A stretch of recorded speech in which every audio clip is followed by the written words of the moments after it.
and welcome to my podcast on real relationships. My name is Sophie Passon, and I am a relationship expert, international speaker, and best-selling author of the book Your Other Half. I decided to start this podcast because, in my opinion, relationships are currently not being portrayed as what they really are.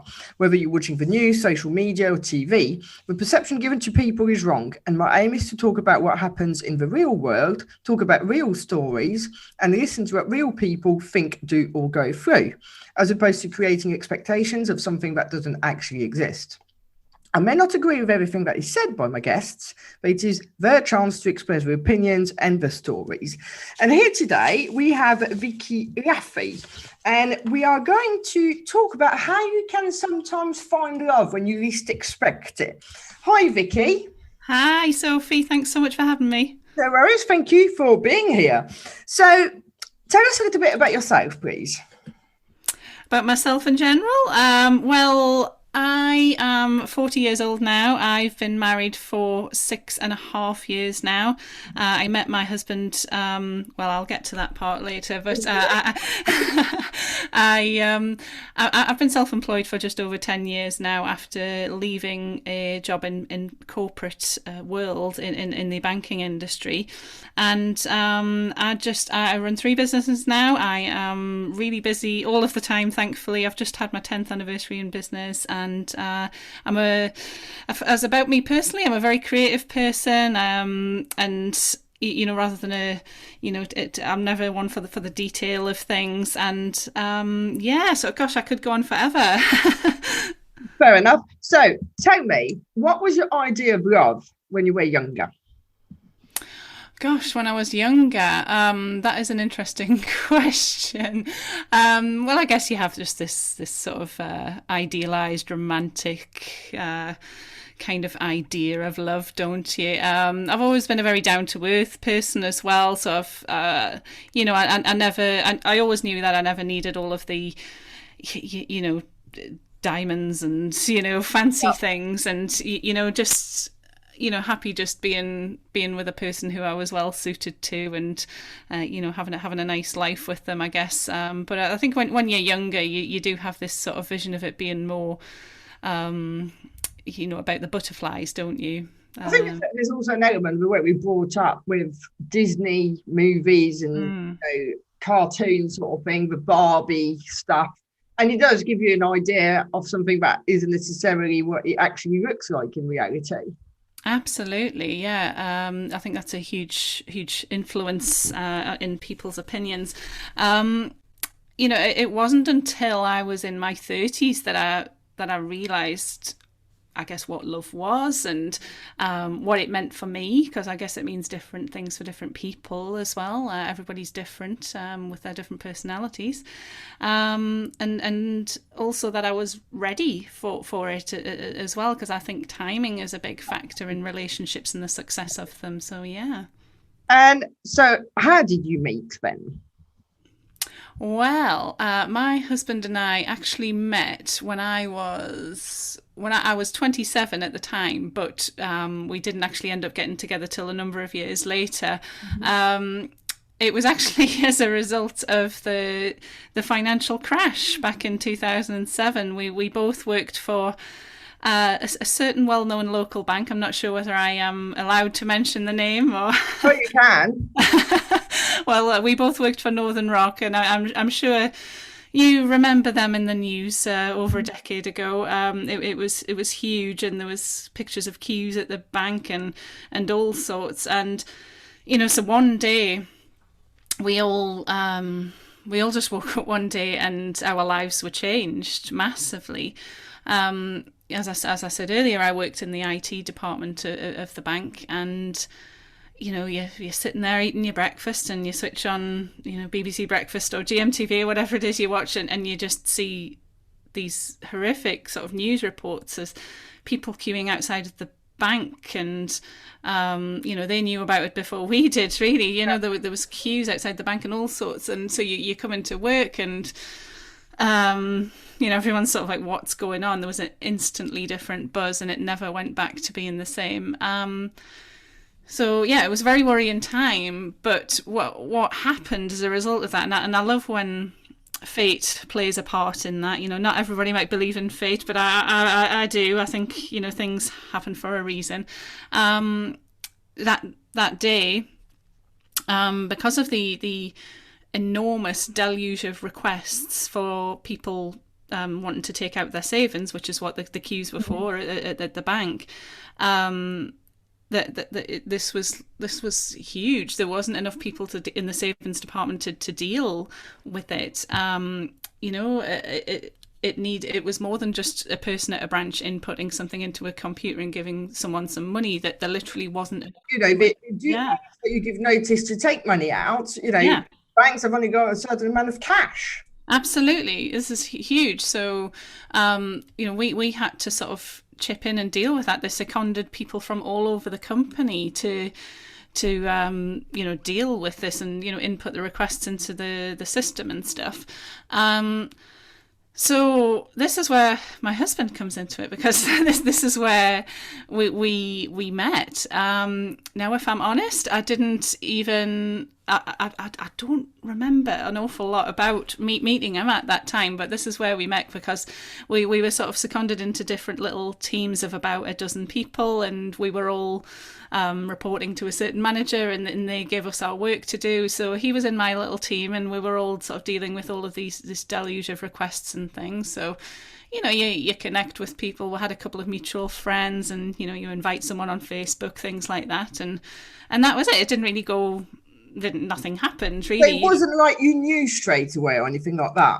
No, not at all. I mean, we were both with other people at the time, and it was never it wasn't a thing. We didn't sort of look at each other like that. It was we just sort of connected, as you did with many other people on the team, and that's it. And then after a few weeks, everybody went back to their own department, and things sort of went back. Well, not went back to normal, but you went back to doing your normal job.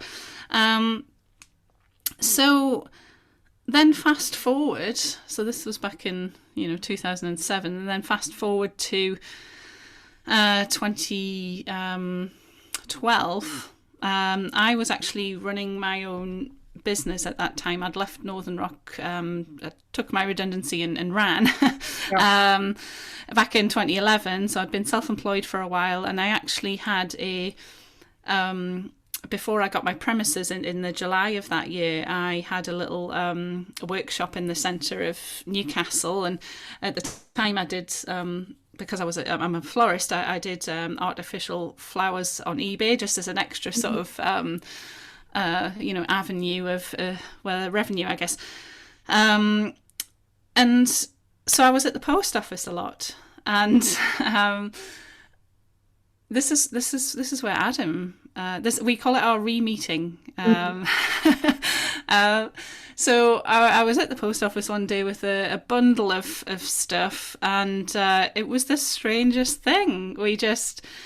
He was also in town that day. He was he had a day off. He was in downtown doing something, and it was the weirdest thing. I just turned to the left while I was being served, and there's this man at the front door, and it was really weird. I remember there was the sort of sun was shining behind him. It was all very cheesy, so it was like this sort of aura thing kind of around him, and it was so strange, because like from that moment on, I felt very differently about him, and we got chatting, and we walked to the bus stop together. That was on my way to the workshop anyway, so we walked with him. We exchanged phone numbers, and we started going for drinks, and here we are. Fair enough. So what was it, do you think, in him that you saw that day? Well, I guess it goes back to the timing thing. I literally don't know what changed. This is why it was so strange. It's not like he was a different person or anything like that.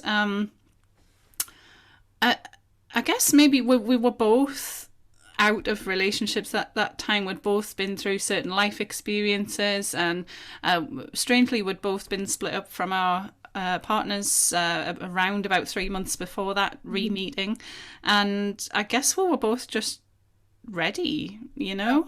And what do you think makes for a good relationship? Um, I guess it's probably different for everyone. I sometimes liken it to sort of two pieces of a jigsaw puzzle, you know, and I don't think there's one rule for everyone. For me, it's about having someone who. 'Cause being a Taurus, I don't like, you know, things very up and down, and Yeah, you know, stability. yeah, you know, like stability is a very sturdy, sort of level-headed kind of, you know, down to earth kind of things. And so, I mean, people aren't perfect. We all make mistakes, or you say silly things, or you do something because you feel relaxed around someone, and it doesn't always come out the right way, or you know, But I think something. that we need to have flaws that are either similar Mhm. or that we don't mind so much, because there's certain things that really irritate me that are nothing, but they Yeah. won't irritate the next person. Yeah, yeah, totally. You know, and what one of the things I like about Adam is that you know, he doesn't pick up on those little. So if it, you know, we all do things that niggle at each other occasionally, don't we? In any relationship, but he doesn't. Things don't explode every time that happens, you know. And I need that sort of level, kind of, you know, like you said earlier, stability, and also that he likes similar things to me. You know, we both love our films and cinema and stuff, and you know, we both just like to sort of relax on an evening. We don't like, we're not sort of big party people or anything like that. And I don't know, we're just on the same sort of level a lot of the time, really. Fair enough. And obviously, like in any relationship, there's always challenging times. So, what do you think pulls you through?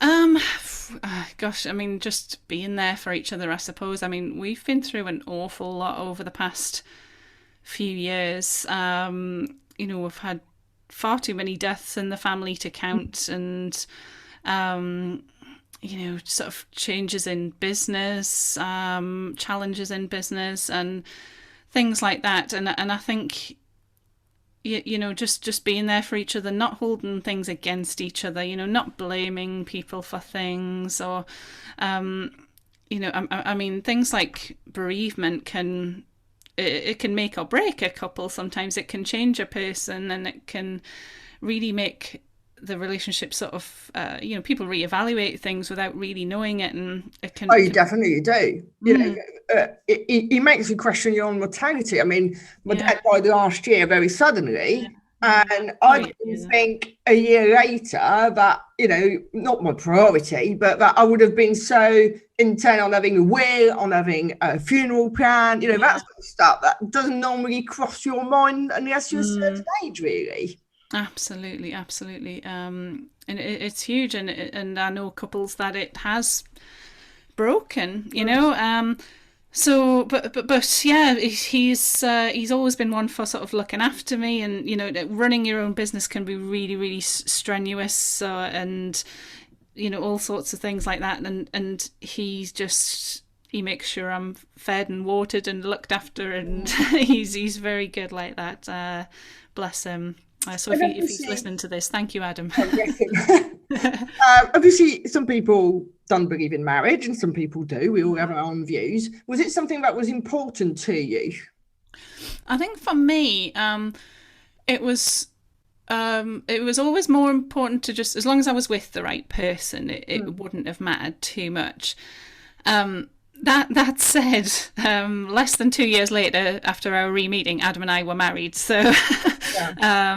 it was weird. It was just one of those things that it was just a given. Like, yeah, I'm going to marry this guy, you know.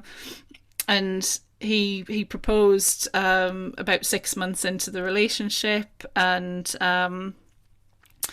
yeah, it was just something we always both wanted. When you wanted to be with each other, and um, I think it's yeah. like what certain people say. They say, you just know. And I Mm, remember there was one particular guy called Dave I used to work with. and he was slightly old. I think, oh God, I've got no idea how old he is. He was probably in his 60s when I met him. And he said that, he was ex-Navy or whatever, so a bit of a lad. And when he met his wife, being a bit of a lad, he said to his mate or whoever he was with, I'm going to marry her, pointing to someone across the bar that he never met before. Yeah. And he said, there was something about her, I just knew straight away. That's amazing. And I've heard that quite a few times, actually, from older people. Yeah, that's lovely. I mean, it's not for everyone. I think, if one person wanted it and one person doesn't, then it would cause problems. I don't think you could just be with someone without being married if you really wanted to be married. It's one of those make or break things, isn't it? If getting married and having kids and stuff. Actually, speaking of the kids as well, that was a huge thing for us because neither of us want them, and so it was hugely important to me to meet someone who also didn't want them because it would have been a bit of a no-go otherwise. So I was very lucky to find Adam and for him to also not want children. I'm 40 now, and I've just never felt that pull. There's a whole host of reasons why. This could be a whole new podcast, but sure. And we might way do that. Yeah, there you go. You can have that idea for free. But yeah, he also didn't want them, so we don't have that sort of hanging around us or hanging over us and stuff. So yeah, that was a biggie, definitely. And really, if you think about it, first of all, you need to meet someone that you may not instantly have an attraction towards, but at some point you need to, like in your re-meeting. You then have to kind of properly fancy each other. You then have to have things in common, your values, your life vision, your whatever. You then have to actually like each other. You then have to be able to actually live together because, some people are really messy and some aren't, and would argue about, black is white. Then, there's so many things that you say about the kids stuff. It's not as easy as people think. Well, yeah, I guess it depends on the kind of person you are and the kind of relationship you want, really, because for me, it should be easy. If it's not easy, then you're not in the right relationship for me. So yeah, I guess for me, it has to be easy. I think this is one of the things. Sometimes people, I get you do need to work out relationships. This is not what I'm saying. But sometimes you've also got to stop flogging a dead horse. Yeah, 100%. Yeah. It's for me, I mean, some people are very, very volatile, and they have to be in these relationships where they're constantly sort of pushing against each other. For them, like if they were in a relationship like mine, it would be too boring, and then they would, go their separate ways. But so this goes back to what I was saying earlier about it being like a jigsaw, and there's no sort of set rules. You just have to find someone who sort of fits in, and it's. Yeah, it for me, it has to be easy. If it was hard, then it wouldn't be worth it. I'd be like, well, this doesn't work. It doesn't fit. And why loving someone or being with someone shouldn't be a constant struggle, So yeah, that's my 2 pence worth anyway. Mm-hmm. I think, unfortunately, in the same way that, sometimes there's so many, we could go on forever, but there's different types of a relationship. There's some that are a bit forced, or where someone starts to change themselves, or just because we're so desperate to be with someone. I think it's the same with marriage. Sometimes people either fall into marriage because we might as well, or make it happen because we want to get married. And it's not actually about the person, it's about the thing. And that's not right either. Oh, it's not, but I can totally understand people in that position. And then it also does not last. Yeah, absolutely. I mean, I've been in relationships. I've always been a very long-term relationship kind of person. I've never really had,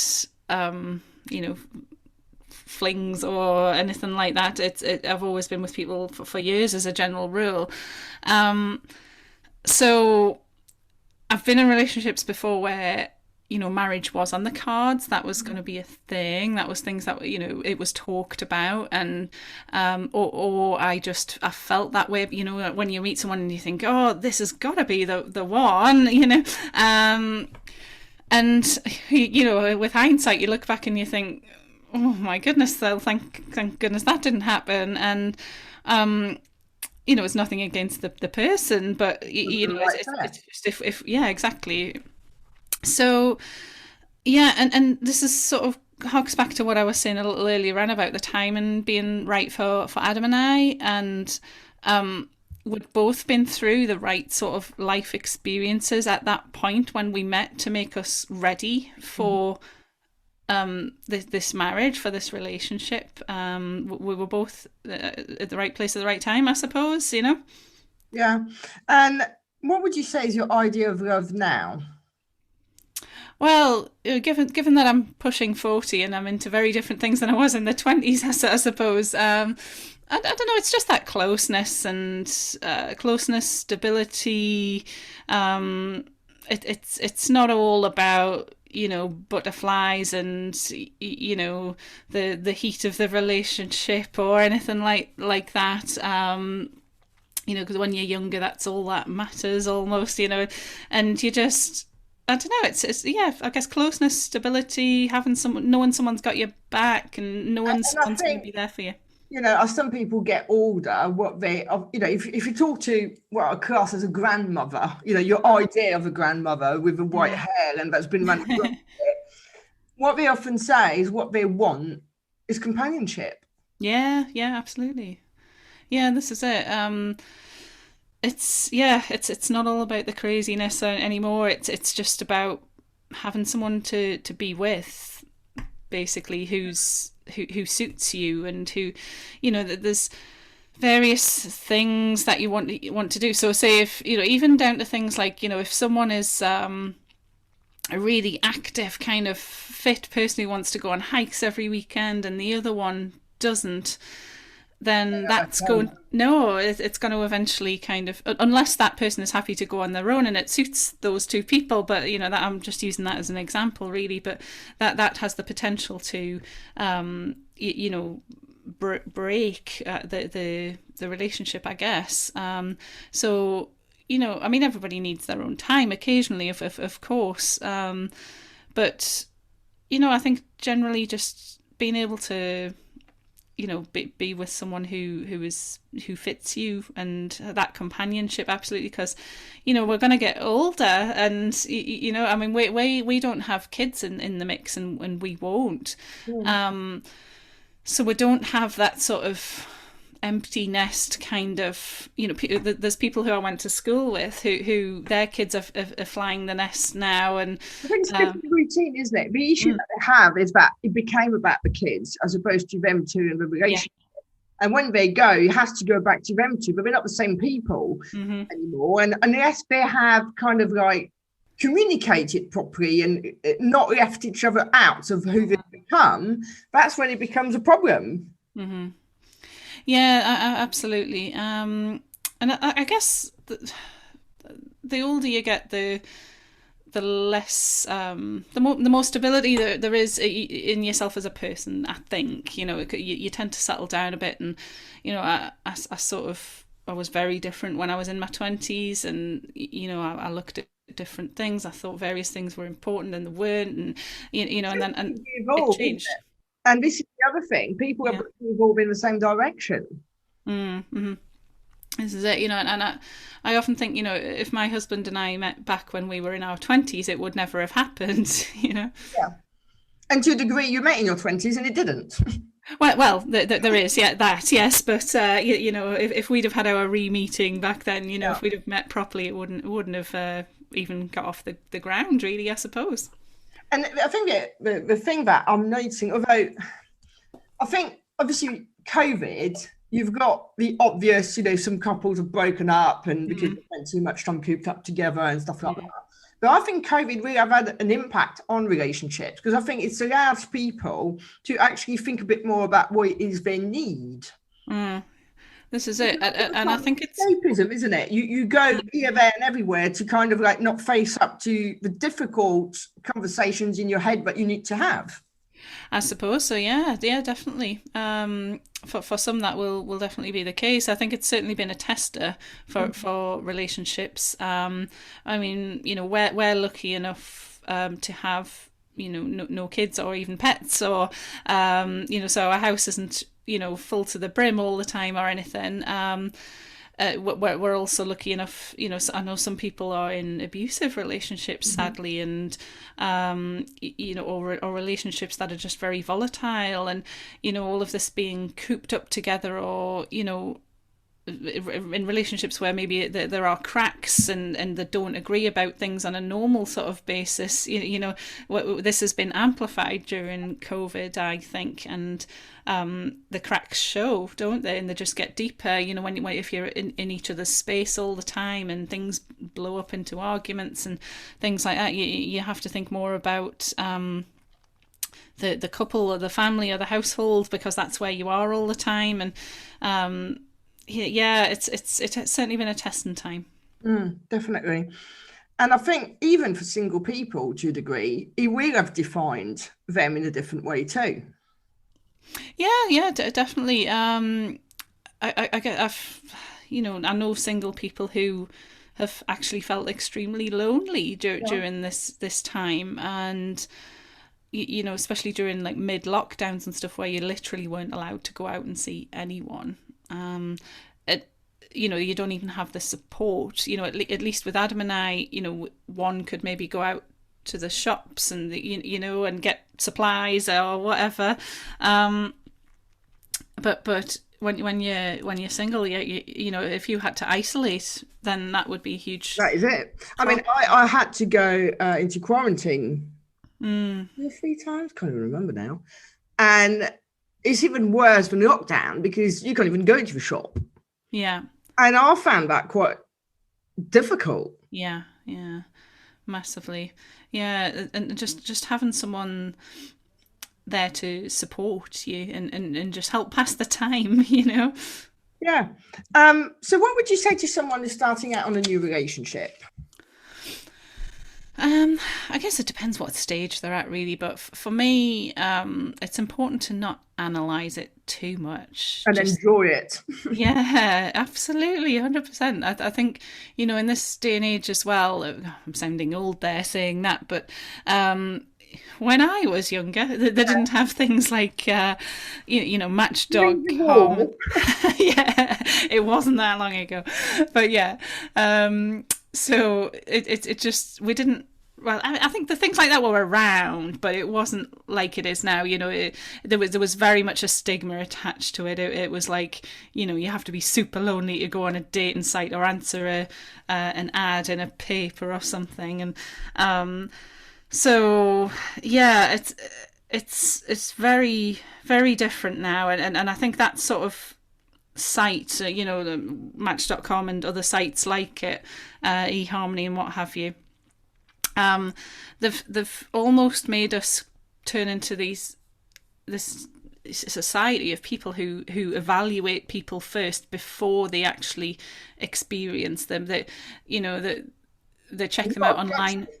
Yeah, if they don't look good on paper, then they'll not meet them, or if they go on a date and it doesn't work straight away, they expect a spark straight away, and yeah, I guess that's fine, if people want to do that, but it's not always how it works, like life. Two guys. Yeah.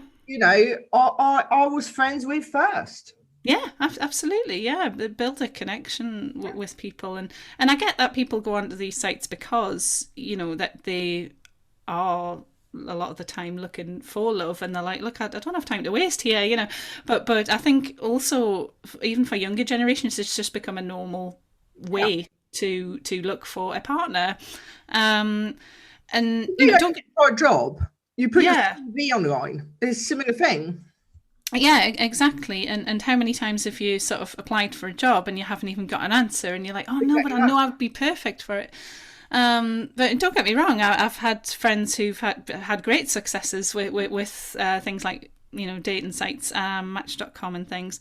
So I'm not saying it doesn't work at all, but my advice to answer your question is to just not to give it a chance, to not analyze it too much, to not sort of scrutinize every detail and go with the flow. Yeah, and enjoy it, like you say. I think it's when people sort of think of it almost like a business transaction, and say, oh well, it's not like a ticky box exercise where like, oh well, he's got 3 good things but 5 bad things, so that's it, he's out. It's not always like that. Just go with your heart. It's not like that. Certainly not for me anyway. No. But yeah, the problem is with the checklists is that they're often not based on things that are important anyway. That's the second. Yeah, this is it. And God, I mean, if I'd have gone into every relationship kind of thinking that way, and taking things off lists, and I mean, who the hell knows what they want anyway, really? Who knows what's good for them? I think you only discover these things by actually doing them and learning from experiences, and things don't always work out as you expect them to. So yeah, especially with matters of the heart, it's often you don't expect it to. So we're getting towards the end of our time together already. Hello. Could you share with us a pair of wisdom of some description? Oh my goodness. So I wish you'd asked me this in advance. This is a question.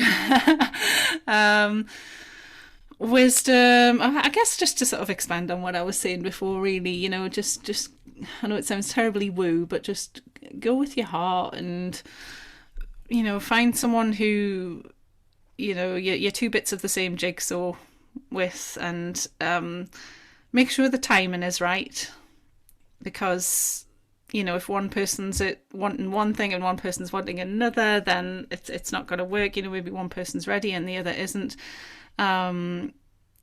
Make sure that, I guess, that other person needs to make you feel like you're the best person ever. If you're with someone who makes you doubt yourself or feel down about yourself or anything like that, that's not healthy. So if that person makes you feel amazing, and I don't mean with all of the surface stuff like buying your presents all the time, or giving you diamonds, or taking you out for fancy expensive meals or anything all the time.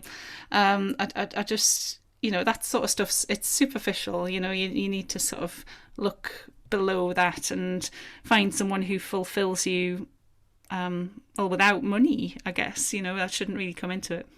And I think also to return that, because all the time it's too easy to take and not actually, make the other person feel special too.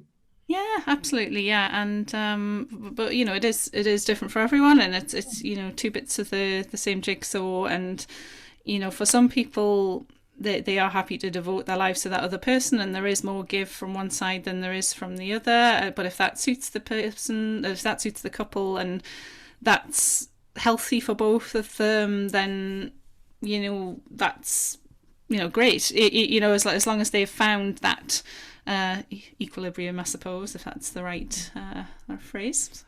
Yeah.